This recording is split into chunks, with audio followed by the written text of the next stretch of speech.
रात की घटनाओं के बाद घर में डर का माहौल था। माँ ने फौरन फोन उठाया और डॉक्टर हर्ष को कॉल किया। उन्होंने सारी बातें बताईं, जिनीशा क्या एक्सपीरियंस कर रही है। दूध का गिलास, बार बार रिपीट होने वाला दिन और मिस रुचि का अजीब बर्ताव। फोन पर हर्ष ने गंभीर स्वर में कहा, मैं इस समय बाहर हूँ।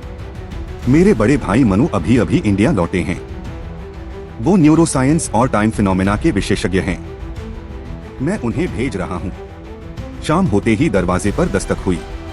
अंदर आए डॉक्टर मनु, गंभीर चेहरा और हाथ में मेडिकल इंस्ट्रूमेंट्स का बैग। उन्होंने जिनीशा को ईईजी से जोड़ा और माँ से कहा, ये कोई सामान्य नींद नहीं है। वो एक फोर्स्ड लूप में फंसी है, जैसे कोई कंप्यूटर बार बार करप्टेड फाइल खोल रहा हो। अगर इसे तोड़ा नहीं गया तो इसका दिमाग यहीं फ्रीज हो जाएगा। माँ कांपते हुए बोली, बस मेरी बेटी को बचा लो। मनु ने जवाब दिया, मैं कोशिश करूंगा, लेकिन ये सिर्फ विज्ञान से नहीं, हिम्मत से भी जीता जाएगा। जिनीशा को हिप्नोटिक ट्रांस में डाला गया। धीरे धीरे उसकी आंखें बंद हुई। मॉनिटर पर केओटिक सिग्नल्स दिख रहे थे। सपनों में वो खुद को एक डार्क प्ले स्कूल में पाती है। हर कोने में बच्चे खड़े थे, लेकिन उनके चेहरे काले धुएं से ढके थे। खिड़की पर वही ग्लिच करती चिड़िया बैठी थी, अब उसकी आंखें खून टपका रही थीं। बीच में खड़ी थी मिस रुचि, इस बार पहले से कहीं ज्यादा भयावह।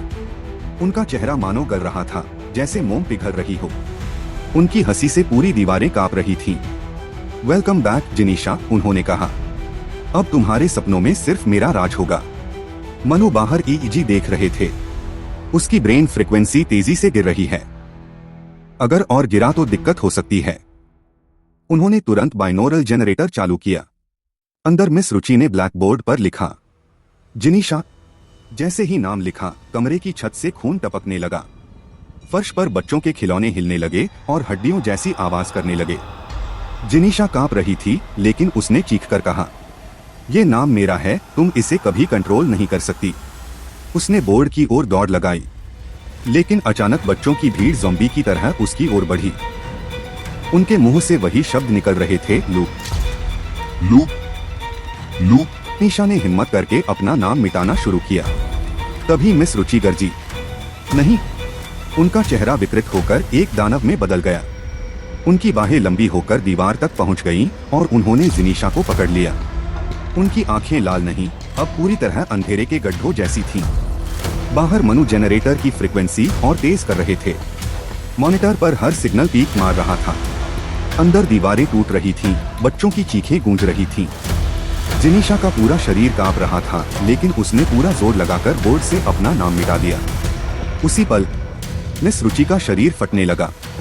उसकी हंसी एक भयानक चीख में बदल गई। खिड़की पर बैठी चिड़िया राख में बदल गई। बच्चे गायब हो गए और मिस रुचि का पूरा अस्तित्व धुएं और राख में उड़ गया। जिनीशा ने अचानक अपनी आंखें खोल दी। सुबह थी। इस बार दूध का गिलास नहीं गिरा। चिड़िया सामान्य चहचहा रही थी। माँ ने उसे कसकर गले लगा लिया। मनु ने मुस्कुराकर कहा, अब ये लूप हमेशा के लिए टूट चुका है। मिस रुचि अब कभी वापस नहीं आएगी। जिनीशा ने धीरे से सिर हिलाया। उसकी आंखों में डर था, लेकिन साथ ही सुकून भी। कमरे में शांति छा गई और इस बार घड़ी की टिक टिक बंद हो गई। उसकी माँ ने डॉक्टर हर्ष को फोन लगाकर अपने बड़े भाई को धन्यवाद देने के लिए कहा, जिस पर डॉक्टर हर्ष ने कहा, पर मेरा तो कोई बड़ा भाई नहीं है।